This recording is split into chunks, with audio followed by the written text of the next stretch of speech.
Ұлан байтақ қазақ даласында кіндік қаны тамған барлық перзент қасиетті елін сүйеді, туған жерін сүйеді.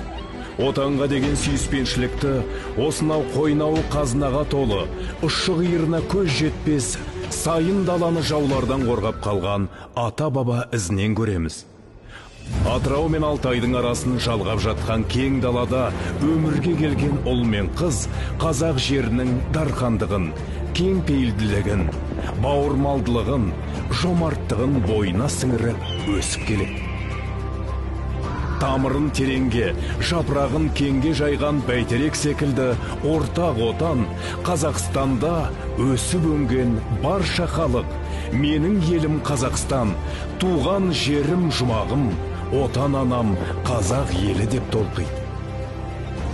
Қазақ жері де топырағының нәрін, өзен көлдерімен сылдырлап аққан бұлағының суын, кеудені мейірімге толтыратын саф ауасын әр перзентіне сыйлауды ғасырдан ғасырға жалғастыра бермек.